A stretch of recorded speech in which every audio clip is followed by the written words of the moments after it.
Nombre chapitre 21, verset 14. Nous allons expliquer cet fait d'abord. Parce que d'autres personnes prient sans véritablement savoir pourquoi ils prient. Et d'autres trouvent cela un peu bizarre. Quand tu vas comprendre ce que cela fait dans le spirituel et l'effet que cela fait, tu auras encore plus confiance, plus de foi pour les utiliser puissamment. Amen. Alléluia. Nombre chapitre 14, chapitre 21, pardon, qu'est-ce que je dis? Chapitre 21, verset 14. Amen. Nombre chapitre 21, verset 14. Voilà ce qui est dit. C'est pourquoi il est dit dans le livre des guerres de l'Éternel, Vaeb en Shepha et les torrents de l'Arnon. C'est pourquoi il est dit dans les livres de guerre, dans le livre des guerres, le livre des guerres, dans le livre des guerres de l'Éternel. Écoutez, je vais poser la question à quelqu'un ici. L'Éternel a combien de livres? Ce sont dit dans le livre. Le. La Bible emploie le 1. L'article a défini le. Dans le livre des guerres de l'Éternel. Et le livre de l'Éternel, c'est quel livre? La Bible nous dit ici cette Bible que tu tiens là. Hein? Elle est cette, la parole de Dieu, le livre de Dieu. Elle est un livre de guerre. Ce n'est pas une seule guerre, mais des guerres de l'Éternel. La Bible est un livre des guerres de l'Éternel. Tu comprends ça aujourd'hui? Tu comprends ça aujourd'hui? Mais si on cherche, quand on fait la guerre avec quoi? Les armes. Ça veut dire qu'elle contient des armes spirituelles pour mener les guerres spirituelles afin de pouvoir triompher. Mais ces armes-là n'appartiennent pas aux hommes. Le détenteur de ces armes, c'est l'Éternel. Parce que c'est son livre. Le livre des guerres de qui? Ils ont mis l'Éternel. Les guerres que l'Éternel a menées. Le livre des guerres que l'Éternel lui-même il a menées. Lui-même il s'est investi pour faire ces guerres. Donc quand vous prenez, on va prendre toute la période des versets bibliques et on va prier avec. C'est comme si on impliquait Dieu dans le combat. On l'impliquait dans la guerre. Et si Dieu mène une guerre avec toi, est-ce que tu vas échouer? Est-ce que tu vas échouer? Je dis, est-ce que tu vas échouer? Et lui, quand tu vas échouer, c'est pourquoi il faut prendre ces prières lyriques à caractère prophétique vraiment à cœur. Et quand tu pries, il faut prier avec foi et dévouement. Il faut prier avec confiance. Parce que Dieu s'implique avec toi dans le combat spirituel. Ce ne sont pas tes paroles. Ce sont les paroles de Dieu. Ce sont les paroles de puissance qui sortent la bouche de Dieu, qui ne retournent pas à lui. Ça, c'est l'accomplissement. Alléluia. Gloire à Jésus-Christ. Est-ce que tu comprends ce que Dieu te dit ce matin? Gloire à Jésus-Christ. Nous allons prendre aussi un autre passage qui t'atteste que le Seigneur, son livre, n'est pas un simple livre. Amen. N'est pas un simple livre. Alléluia. Gloire à Jésus-Christ. Tu vas prendre le livre de Jérémie, 50, verset 25. Jérémie, chapitre 50, le verset 25. Tu vas voir ce qui est dit dedans. Ce que Dieu dit lui-même. Dans le livre de Jérémie, chapitre 50, le verset 25. La Bible déclare que l'Éternel a ouvert son arsenal et il en a tiré les armes de sa colère. Car c'est là une œuvre du Seigneur de l'Éternel des armées. Tu comprends? Dieu a ouvert son arsenal. C'est l'arsenal de guerre qu'il a ouvert. Donc il a ouvert cette Bible. Il en a tiré, pas n'importe quelle arme. Les armes de sa colère, il a pris dedans, dans son arsenal, pour s'apprêter et pour aller en guerre. Il a pris les armes de guerre dans son arsenal de guerre et il allait en guerre contre ses ennemis. Et les ennemis de ses enfants, qui sont ses propres ennemis. L'arsenal de guerre de l'Éternel, c'est la Bible. Mais il ne prend pas n'importe quelle arme. Il prend les armes de colère, de sa colère. Les armes de sa colère, dit la Bible. On dit qui a pris les armes de sa colère? Dieu lui-même. En faisant quoi? En ouvrant son arsenal. Son arsenal qu'il a ouvert. Alléluia. Cela veut dire que Dieu a son arsenal de guerre. Il l'ouvre. Il prend de son arsenal de guerre des armes de sa colère. Ce n'est pas n'importe quelle arme. Quand la colère de Dieu s'abat sur quelqu'un, c'est dangereux. Très dangereux. Très dangereux. Il y a un pays là, l'Amérique, qui s'est comporté mal en ces temps. Et Dieu, 3 jours plus tard, les a visités par sa colère. On va projeter ça même, si Dieu nous fait grâce, ce soir, dans la soirée de sanctification. Car on aura la soirée de sanctification. Dieu a envoyé sa colère là-bas. Les maisons se font comme ça, la paix se font, puis les voitures rentrent dedans, les gens rentrent dedans, les gens s'écroulent, les étages s'écroulent, tout le monde. Tous ceux qui ont fait ça, il dit, vous faites cela publiquement maintenant. Vous faites cela dans le secret. Maintenant, vous voulez dire que moi, ils ont blâmé Jésus-Christ.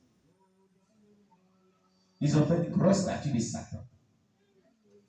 Vous connaissez pour le carnaval d'ici en Côte d'Ivoire? Pour le carnaval à Pissa et autres qui les gens font ici là. Ils ont fait ils font chaque année. Mais cette année, ils ont pris Satan. Grosse statue, ils ont mis sur les gros camions de Ribon. Grosse statue de Satan. Il a assis avec des corps. Et puis la voiture marche. Et tous sont habillés de manière diablesque et diable. Et ils dansent. Il ne faut pas y avoir estimé, ce n'est pas des danses diaboliques. Parce que je parle de nombre. Ils dansent. Ils dansent. Ils dansent. Et profanent. Ils ont pris Jésus vivant. Ils ont pris Jésus-Christ. Et puis ils le maltraitent. Et il dit que Satan l'a vaincu. Il s'élève et il loue Satan. Dans le public. Dans un stade. C'est pas dans un stade. Et tous les habitants se sortent. En train de célébrer le diable. Profaner le nom de Jésus-Christ. Blâmer le nom de Jésus-Christ. Injurer Jésus-Christ. Comme ce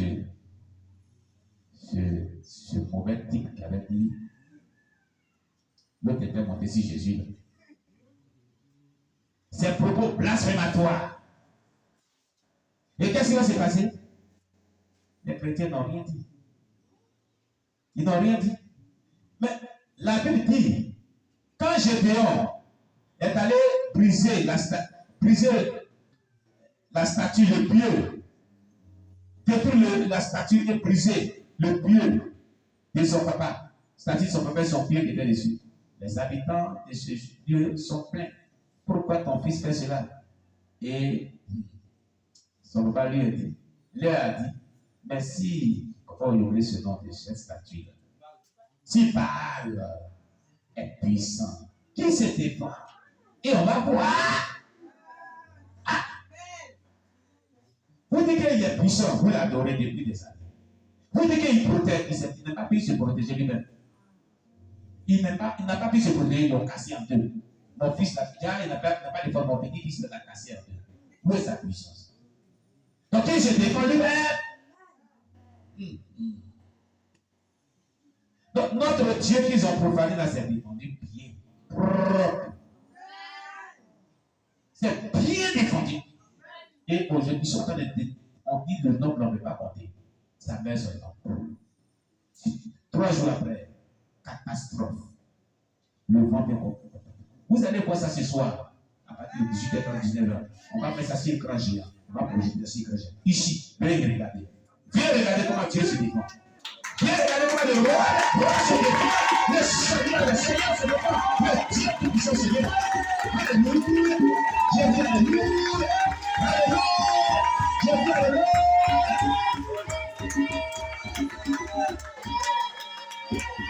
Gloire à Jésus.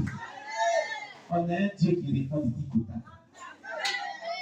Il dit, mes enfants, taisez-vous. Voilà la réponse.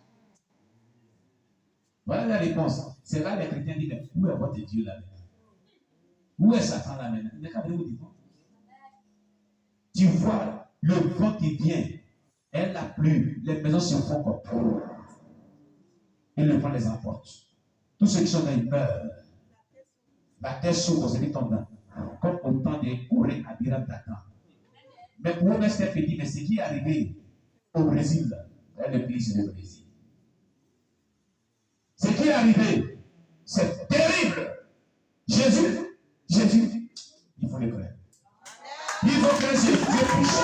Il faut le croire. Il faut le croire. Il faut le croire. Il a puissant. Il a du power. Alléluia. Je dis le Lord. Il est pas n'importe qui. C'est ça, les gens jouent avec nous. Ils jouent avec nous. Il dit, ah bon, c'est des mots, vous parlez comme ça. Et vous, et pour ça. Les chrétiens n'ont rien dit. Tu as dans le secret, mes enfants, taisez-vous, vous allez voir. Vous n'allez même plus les voir ceux qui font ça.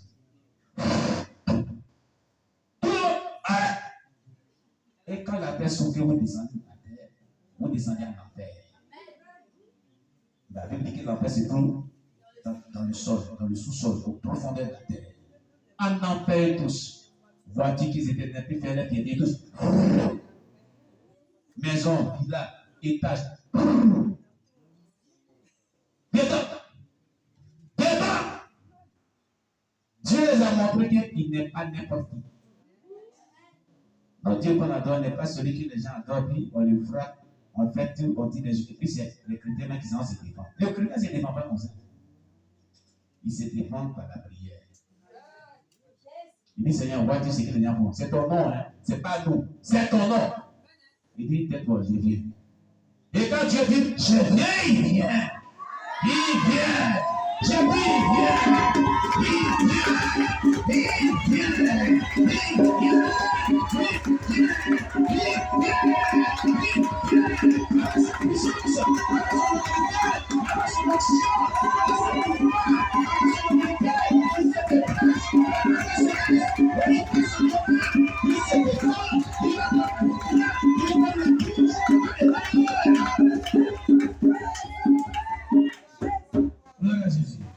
Il a fermé la bouche de l'humanité.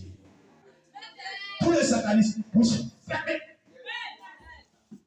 On dit qui dit mieux? Qui dit mieux? C'est ce qu'on a dit. Qui dit mieux? Qui dit mieux? Qui dit mieux? Alléluia! J'ai dit Alléluia!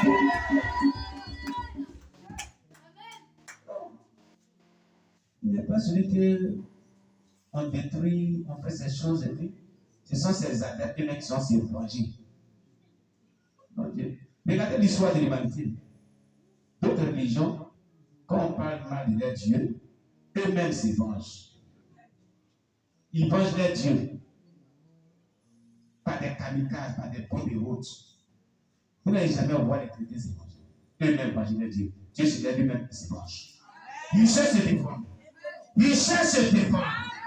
Il se défend et il reprend la victoire. Il prend la victoire et il vit. Il vit. Il vit. Il vit et il vit. Alléluia. C'est pratique. Ce n'est pas le sommeil, ce n'est pas la péprère. Il est concret. C'est Jésus. Il est concret. Actuellement, deuil, Brésil, fermez la bouche. Tous les satanistes, fermez la bouche. On leur dit de parler.